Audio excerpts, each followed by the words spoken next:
Hello friends, कैसे हैं आप सब। मैं अंकिता गुप्ता आपका स्वागत करती हूँ आपके अपने YouTube channel Gurukul techno classes में, एक कदम लक्ष्य की ओर। तो जैसा कि आपको दोस्तों पता, मैं आपको हिंदी बोलियां बता रही हूँ। हिंदी बोलियां क्या है, उसके क्षेत्र कौन से हैं। तो आज का आपका टॉपिक है पूर्वी हिंदी बोलियों के क्षेत्र। कौन सा है? पूर्वी हिंदी बोलियों के क्षेत्र।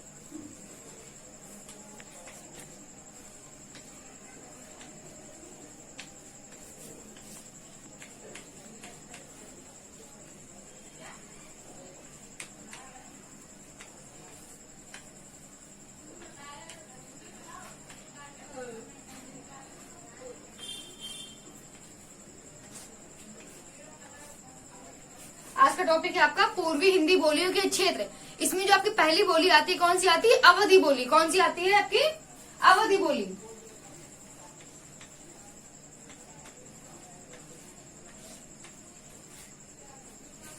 तो बात आ गई आपकी अवधी बोली की।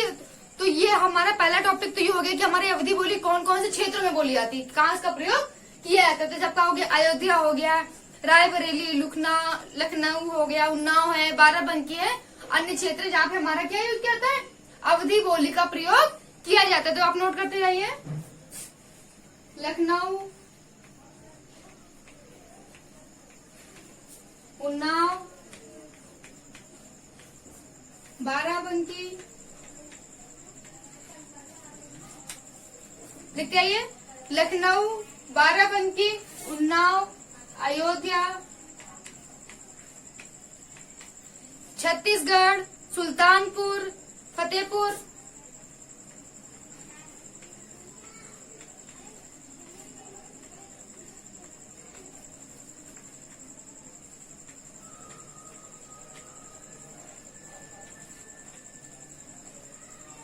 कौन कौन से हो गए दोस्तों? लखनऊ हो गया हमारा, उन्नाव हो गया, बाराबंकी हो गया, अयोध्या हो गया, सुल्तानपुर हो गया, और आपका कौन सा हो गया? फतेहपुर। इसके अलावा कौन कौन से हैं? बस्ती लिख सकते हैं, सीतापुर आप लिख सकते हैं, और रायबरेली भी लिख सकते हैं। लिख लीजिए।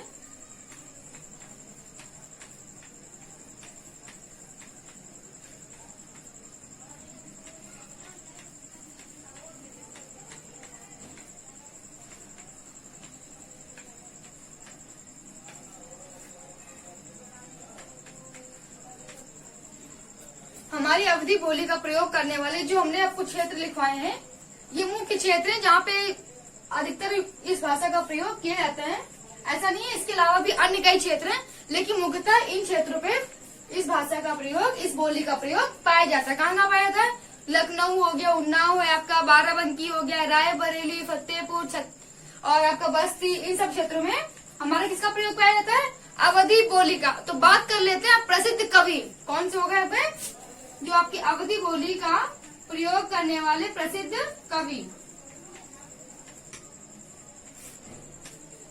अवधी बोली में किन किन कवियों ने अपना काव्य, अपनी रचना प्रदर्शित की? तो इसमें मुख्यतः कौन कौन से हैं?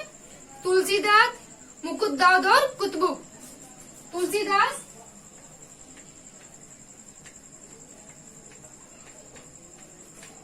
मुल्ला दाऊद,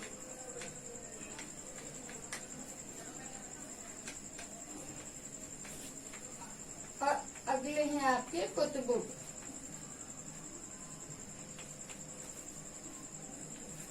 कौन कौन से हो गए जो हमारे उस काल के प्रसिद्ध कवि थे? तुलसीदास, मुल्ला दाऊद और कुतुबुक। ये तीन मुख्य कवि हैं जिन्होंने हमारी अवधी बोली में अपना काव्य प्रदर्शित किया। इनके अलावा भी अन्य, लेकिन जो मुख्यतः जिन लोगों ने प्रयोग किया उनके बारे में आपको मैंने बता दिया। अब बात होती है कि उपबोली, हमारी अवधी भाषा की उपबोली कौन सी है, कि उस भाषा में बोली, जो आपकी बोली है उसकी उपबोली भी होती है। तो हमारी अवधी भाषा की उपबोली कौन सी है? कोंकणी, मिर्जापुर और बनोधी। कौन सी? कोंकणी, मिर्जापुरी और बनोधी। वो भी नोट कर लीजिए। ये जो लिखा रहे हैं आपको दोस्तों, नोट करते आइएगा ताकि कोई पॉइंट छूटे नहीं आपका।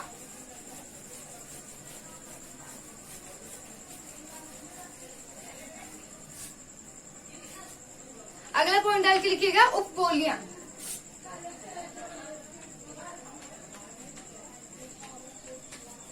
कोंकणी,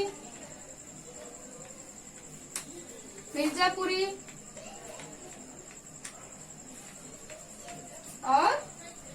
बनौधी,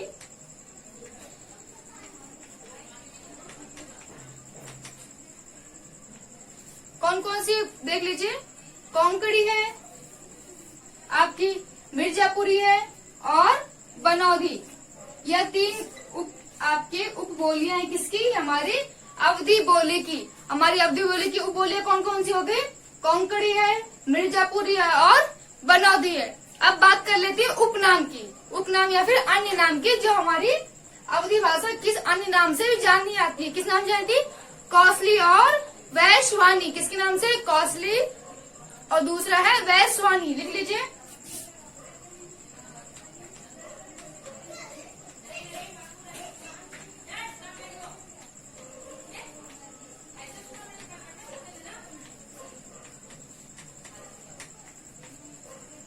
तो हमारी जो अगला आपका हेडिंग है, हमारी जो अवधी बोली है उसको हम किस अन्य नाम से जानते हैं।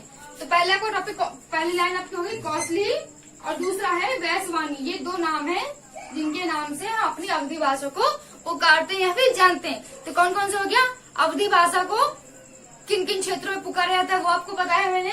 उसके बाद उस काल के प्रसिद्ध कवि कौन से, बोलियां कौन सी और उसके अन्य नाम कौन से। तो इनको हेडिंग वाइज नोट करते जाइएगा ताकि आपको एक एक पॉइंट याद रहे। अब आपकी जो अगली बोली है कौन सी है, बघेली। कौन सी है, बघेली। अगली बोली का नाम है आपका बघेली।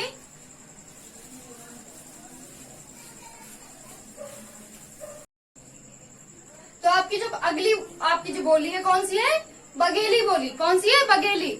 रीवा जो आपका एमपी के आसपास का क्षेत्र है उसे किसके नाम से बुलाते हैं, बघेलखंड के नाम से बुलाते हैं। किसके नाम से बुलाते हैं, बघेलखंड के नाम से। और वहाँ की भाषा किस नाम से पुकारी जाती है, बघेलखंडी के नाम से। किसके नाम से, बघेलखंडी के नाम से।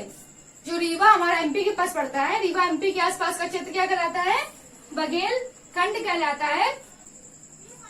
उसकी और की जो आपकी भाषा है क्या कहलाती है, आपकी बघेलखंडी कहलाती है। अब आपकी जो उपबोली है हमारी बघेली भाषा की उपबोली कौन सी है, गहोरा हो गई आपकी, तिरवाही है और जुहार। कौन सी है, गहोरा, तिरवाही और जुहार। ये क्या है हमारी, ये हमारी बघेली भाषा की उपबोलियां हैं। क्या है, बघेली भाषा की उपबोलियां, गहोरी, तिरवाही और जुहार। गहोरा, तिरवाही और जुहार। अब बात किसकी करते हैं, अन्य नाम की। जो हमारा बघेली भाषा है उसका अन्य नाम क्या है, रिवाई। क्या है, रिवाई।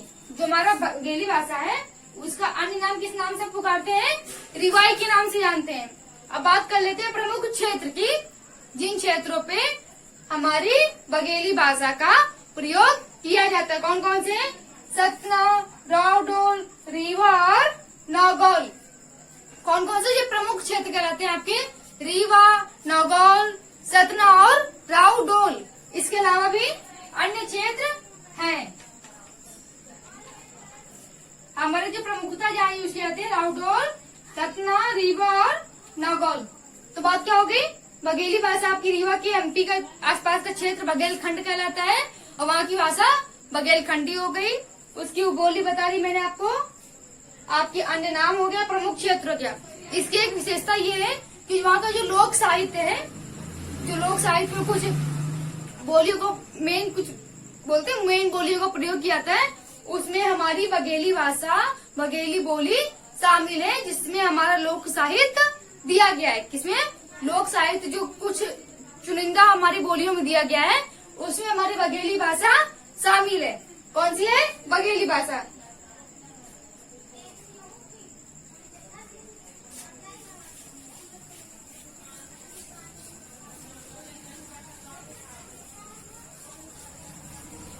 ये जो लास्ट वाली पॉइंट आपको मैंने बताई है उसे आप पॉइंट आउट करके भी लिख सकते हैं। बाई चांस कभी आपसे पूछ लेता है कि हमारा लोक साहित्य किन किन भाषाओं में बताया गया, तो वो आपको ऑप्शन दे देगा कि ये भाषा है, इसमें से भिन्न कौन सा है। तो आप तुरंत फटाक से लगा लोगे, आपका जो 1-2 नंबर है बिल्कुल सिक्योर है। तो आपकी जो अगली आपकी बोली आएगी कौन सी है, छत्तीसगढ़ी। अगली आपकी बोली कौन सी है, छत्तीसगढ़ी।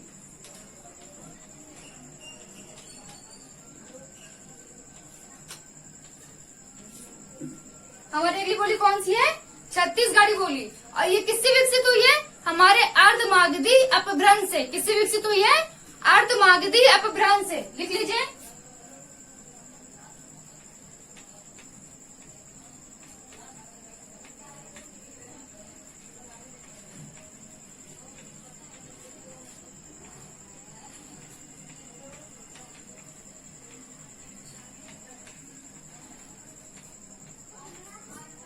कभी ऐसे भी दे सकता है कि आपको अपभ्रंश के नाम दे दिए जाएंगे और पूछा जाएगा इससे कौन सी बोली का विकास हुआ है, कौन सी बोली आपकी विकसित हुई है।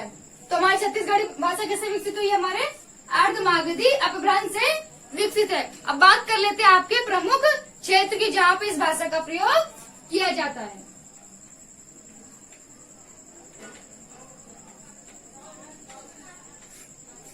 किसकी बात कर लेते हैं, प्रमुख क्षेत्र की बात कर लेते हैं जहाँ पे हमारी किसका प्रयोग किया जाता है, हमारी छत्तीसगढ़ी बोली का प्रयोग किया जाता है। तो क्या क्या है, बदगांव है, कांकेट है, रायपुर है और बिलासपुर है। कौन कौन से हैं,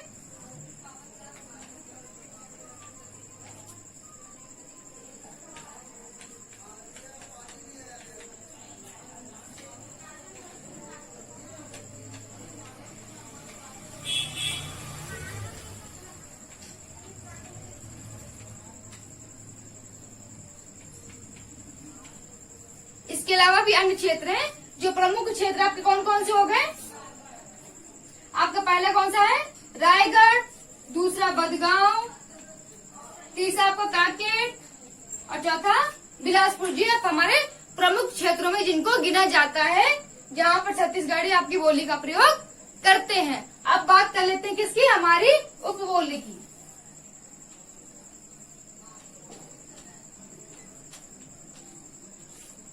किसकी बात कर लेते हैं दोस्तों, हमारी छत्तीसगढ़ी बोली की उपबोली कौन कौन सी है। तो सदरी, कोरवा, बिजवारी, हल्की और मुलिया। लिख लीजिए।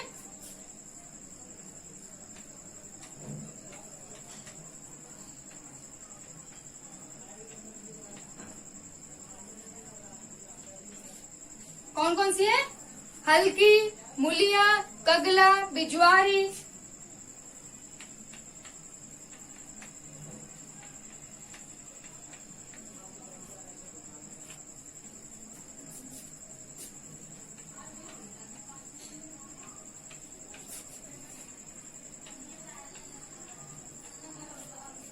कौन कौन सी दोस्तों देख लीजिए।